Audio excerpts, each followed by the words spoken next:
Welcome to COPENTELL, a podcast about Copenhagen and Denmark's history. Written and produced by Danish historian and tour guide Rune Edberg. This podcast features excerpts from Rune Edberg's book Know Your Dane, Unlocking the Secrets to the Danish Mentality, as well as stories from his 2 walking tours, World War II and Copenhagen, and Copenhagen's Dark History Walk. It is possible to book a spot on these tours on the website COPENTELL.com. On this episode,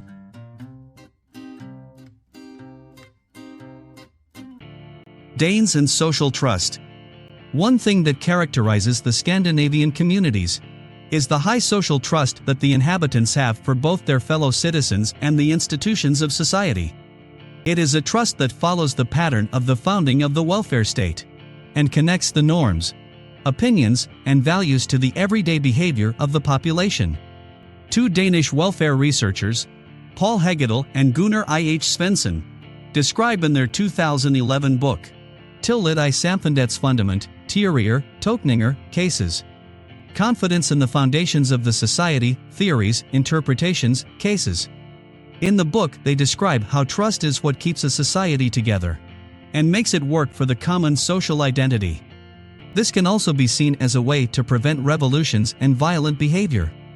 The Danish population generally has great confidence in the society's institutions, politicians, and authorities when they live up to their responsibilities and do not fail through corruption or indifference. Together with its Nordic neighboring countries, Norway, Sweden, and Finland, the trust of Denmark's citizens in their public institutions is among the highest in the world. The high social trust is expressed by shops putting their goods out on the street and not expecting them to be stolen, and parents putting their baby in baby stroller outside the cafe while they are having brunch and drinking coffee inside. Even though Danes have become more critical of authorities in recent years, their trust in public systems remains high, which is partly due to the ability of the press to uncover irregularities and errors in public administration. The Danish newspaper, Politiken, has published a survey on the theory of Gert Thingard Svensson, which ranks countries according to their trust in governmental authorities and public figures. The results of the survey show that the Danes are world leaders in trust, which proves how much faith they have in public authorities and agencies to do their jobs. Denmark, along with its Nordic neighbors in Norway, Sweden, and Finland, as well as the Netherlands, ranked top in the survey. Among the countries ranked at the bottom of the survey were Costa Rica, the Philippines, and Brazil. The average Dane looks like. According to the Danish version of Gallup/Nielsen, Denmark Statistics, the average Dane in 2018 was 41 years old. The most common surname was Nielsen, and the most common first names are Anne and Peter. The average person in Denmark has an average yearly income of 320.040 Danish kroner, $49,186 and 31 cents. 57% of Danes own their own home, and 9 out of 10 Danes have access to the internet. The life expectancy in Denmark is 82 years for women and 79 years for men. When it comes to both marriage and becoming a parent, Danes start quite late in life. The average Danish bride marries at the age of 36, and the average groom at the age of 38. The average Danish woman becomes a mother at the age of 29, and the average Danish man becomes a father at 33. The gates to the dark history of Copenhagen are open once again. On this walking tour, we will take a journey back in time to some of the most dramatic, tragic, and dark events in the Danish capital's history. In the company of our historian Rune Edberg, we will visit the central locations in the old medieval part of the city centre. From Swedish besieges and British bombardments, to witch burnings and executions, Copenhagen was a much smaller city than today, enclosed and claustrophobic behind high city walls, and with sparse and primitive sanitary conditions, which became a threat to its inhabitants when the plague epidemic hit in 1711, killing 1/3 of Copenhagen's inhabitants. The dark part of Copenhagen's history includes poverty and poor housing, which played its part in the bad living conditions of the majority of the population.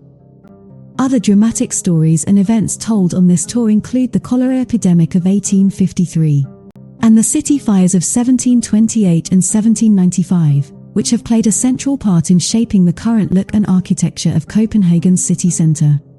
We will also pass some of the Danish philosopher Søren Kierkegaard's old addresses, and the place where the world-famous Danish brewery, Carlsberg, was founded. So, book your spot on the tour now on COPENTELL.com.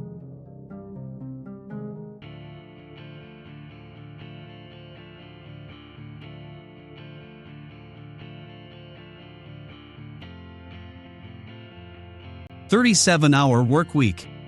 The Danes have an official work week of 37 hours, and a guaranteed opportunity to take a minimum of 5 weeks of vacation a year. These are the rights that former generations of workers fought for through organizations in trade unions. According to CNN, this is one of the shortest work weeks in the world. Even though Sweden has better conditions for both parents in connection with maternity and paternity leave, Danes have better opportunities than many other countries. Their employers must provide up to 52 weeks of maternity or paternity leave to either the father or the mother, and it is supported by the state financially for up to 32 weeks.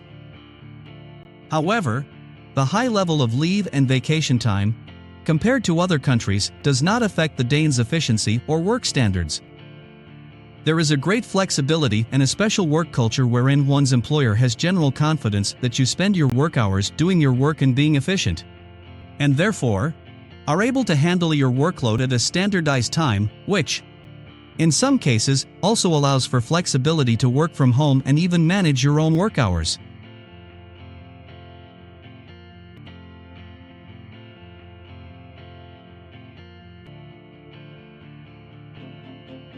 Book a spot on COPENTELL's World War II walking tour in Copenhagen.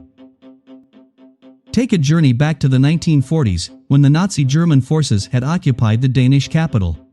On this guided walking tour we will visit the city district of Vesterbro and the city center of Copenhagen. In the company of our historian Rune Edberg, who is specialized in the Second World War and the German occupation of Denmark 1940 to 1945, you will have the unique opportunity to visit some of the central places of the Danish freedom struggle during the Second World War. You'll become acquainted with the central themes and paradoxes of the period. Danes in the resistance movement and Danes in German service, which came to violent expression through assassinations and bomb attacks that divided the Danish population during the 5 long years from 1940 to 1945. We will stop outside at some of Copenhagen's most central locations and sites from the Second World War.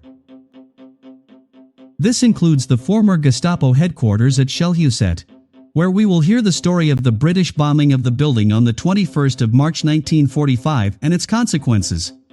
We will also visit the place where the resistance group Holger Dansk was founded and come past the dreaded addresses from which Hitler's henchmen ruled Denmark with an iron hand.